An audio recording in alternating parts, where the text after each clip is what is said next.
This channel does not promote any violent, harmful, or illegal activities. All content provided by this channel is meant for an educational purpose only. আর এবার যে খবরে নজর রাখতেই হচ্ছে, যাদবপুরের পর এবার পশ্চিমবঙ্গ রাজ্য বিশ্ববিদ্যালয়ের সমাবর্তন স্থগিত রাখার নির্দেশ রাজভবনের তরফে। লোকসভা ভোট শেষ না হওয়া পর্যন্ত সমাবর্তন নয়, 27 এপ্রিল সমাবর্তন হওয়ার কথা ছিল রাজ্য বিশ্ববিদ্যালয়। আরো বিস্তারিত জানবো সহকর্মী সুমন মহাপাত্রর কাছ থেকে। সুমন, আচমকা রাজভবনের এই সিদ্ধান্ত কেন? দেখো, তোমার মনে থাকবে দীপ যে যাদবপুর বিশ্ববিদ্যালয়ে যেদিন সমাবর্তন হওয়ার কথা ছিল তার আগের দিন সন্ধ্যাবেলা যাদবপুর বিশ্ববিদ্যালয়ের তৎকালীন উপাচার্যকে কিন্তু রাজভবনের তরফ থেকে সরিয়ে দেওয়া হয়েছিল এবং সমাবর্তন অনিশ্চিত হয়ে পড়েছিল। এক্ষেত্রে যেটা দেখা যাচ্ছে, বারাসাতের যে রাজ্য বিশ্ববিদ্যালয় রয়েছে স্টেট ইউনিভার্সিটি, তার 27 এপ্রিল সমাবর্তন হওয়ার কথা ছিল, অর্থাৎ সেদিন ডিগ্রি হাতে পেতেন পড়ুয়ারা। কিন্তু রাজভবনের তরফ থেকে একটা নির্দেশ আসে এবং বলা হয় যে লোকসভা ভোট শেষ না হওয়া পর্যন্ত এই সমাবর্তন করা যাবে না। ফলে ভিসির তরফ থেকে সমাবর্তন স্থগিত করে দেওয়া হয়েছে।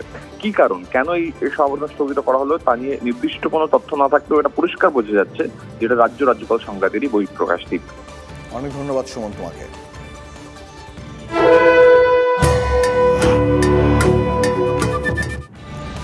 প্রচারে বেরিয়ে নজর টানতে কত কি যে করতে হচ্ছে প্রার্থীদের।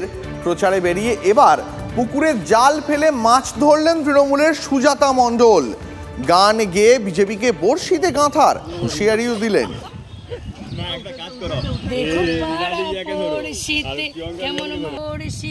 কেমন মাছ গেথেছি বড়শিতে, এই যে জোড়া মাছ উঠেছে না এত বড় সাইজের, এটা বুঝিয়ে দিচ্ছে যে এবার সব ভোট তৃণমূলে আর যা ফুলে। জয় মা কালী, জোড়া ফুলে সব ভোট। কেমন মাছ ধরেছি বড়শিতে, দেখো পাড়া পশুকে।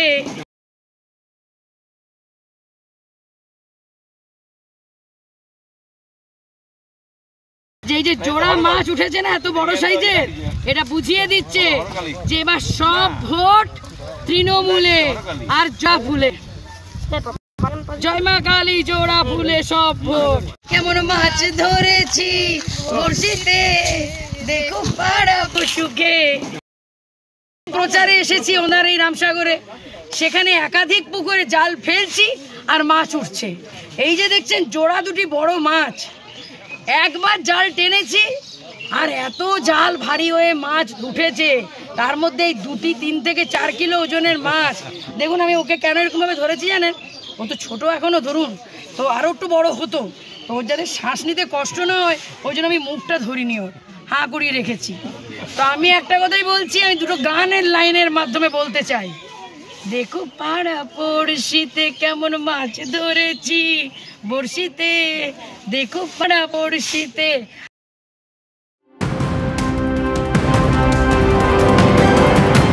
আর এই মুহূর্তের গুরুত্বপূর্ণ খবর, বাইকের ওপর উঠে বালি ব্রিজ থেকে গঙ্গায় ঝাঁপ যুবকের। বালি ব্রিজে প্রাতঃভ্রমণকারীরা ঝাঁপ দেওয়ার সাক্ষী।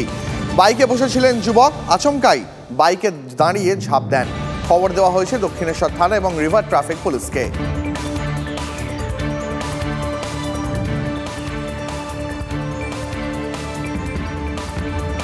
সাত সকালে বাইকের উপর উঠে বালি ব্রিজ থেকে গঙ্গায় ঝাঁপ যুবকের। বালি ব্রিজে প্রাতঃভ্রমণকারীরা ঝাঁপ দেওয়ার সাক্ষী। বাইকে বসেছিলেন যুবক, আচমকাই বাইকে দাঁড়িয়ে ঝাঁপ দেন। খবর দেওয়া হয় দক্ষিণেশ্বর থানা এবং রিভার ট্রাফিক পুলিশকে। আরো বিস্তারিত জানবো সহকর্মী সুব্রতর কাছ থেকে। সুব্রত, ঘটনাটা ঠিক কি ঘটে সাত সকালবেলায়? একেবারেই দেখো, বালি ব্রিজে সাত সকালবেলা যুবক বাইকের ওপর, তার নিজস্ব মোটর বাইকের ওপর বসেছিলেন এবং প্রত্যক্ষদর্শী যারা প্রাতঃভ্রমণকারী ছিল তাদের বক্তব্য যেটা পরিষ্কার উঠে আসে, সেই যুবক খুব চিন্তিত ছিল এবং তারা তাদের মতো প্রাতঃভ্রমণ করার কিছুটা পরেই দেখেন যে সেই যুবক ওই বাইকের ওপর উঠে গঙ্গায় ঝাঁপ দেয় এবং তৎক্ষণাৎ তারা বালি থানার খবর এবং বালি থানার পুলিশ এসে ঘটনার তদন্ত শুরু করে এবং পাশাপাশি বরানগর এবং দক্ষিণেশ্বর থানায় খবর দেওয়ার পাশাপাশি রিভার ট্রাফিককেও খবর দেওয়া হয়। তারা তদন্ত শুরু করেছে এবং যুবকের তল্লাশি শুরু হয়েছে। তবে এখনো পর্যন্ত সেই যুবকের পরিচয় জানা যায়নি। পুলিশের তরফ থেকে কিন্তু তার খোঁজ খবর নেওয়া হচ্ছে। সুব্রত, তোমাকে অনেক ধন্যবাদ।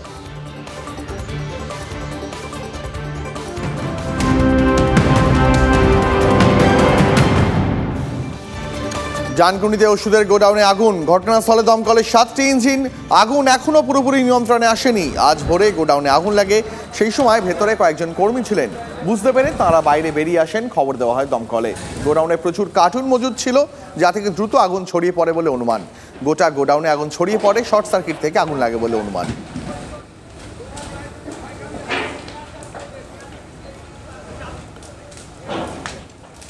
ডানকুনিতে ওষুধের গোডাউনে আগুন, ঘটনাস্থলে দমকলের 7টি ইঞ্জিন।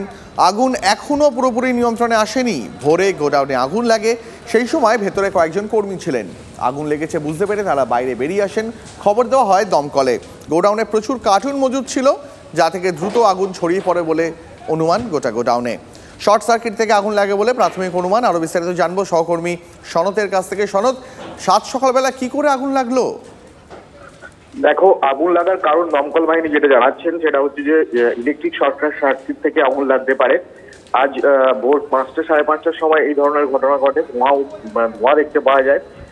ওষুধের যে কারখানা, সেই কারখানাতেই 3জন কর্মী শ্রমিক ওখানে ছিলেন। তারা বুঝতে পেরে কিন্তু বাইরে আসে এবং পুলিশ এবং দমকলে খবর দেয়। যেটা দেখা যাচ্ছে যে এখনো পর্যন্ত কিন্তু এই কারখানার যে ওষুধের তৈরি কারখানা, অর্থাৎ মেডিসিন তৈরি হয়, সেই কারখানায় কিন্তু এখনো কিন্তু দাউ দাউ করে আগুন জ্বলছে। এটা হচ্ছে ডানকুনি থানার তোমার মোল্লাবের অর্থাৎ দিল্লি রোডের পাশে এই কারখানাটা অবস্থিত। এর আগেও কিন্তু আমরা দেখেছি বেশ। সনদ, কোনো ইনজুরি বা কোনো ক্ষয়ক্ষতির খবর রয়েছে কি? দেখো, ওষুধের গোডাউনে যেসব মালপত্র আছে বা কার্টুন যেসব আছে এবং যেহেতু মেডিসিন তৈরি হয়, সেই ওষুধ পুড়ে নষ্ট হয়েছে। তবে এখনো পর্যন্ত কারো অনেক ধন্যবাদ সনদ, অনেক ধন্যবাদ। ফারাক্কা ব্যারেজের ওপরে 48 নম্বর গেটের সামনে পণ্য বোঝাই লরিতে বিধ্বংসী আগুন। দমকলে 2টি ইঞ্জিনের চেষ্টায় আগুন নিয়ন্ত্রণে আসে। ঘটনার জেরে বেশ কিছুক্ষণ যানজট ছিল 34 নম্বর জাতীয় সড়কে। দেখছেন সেই ছবি।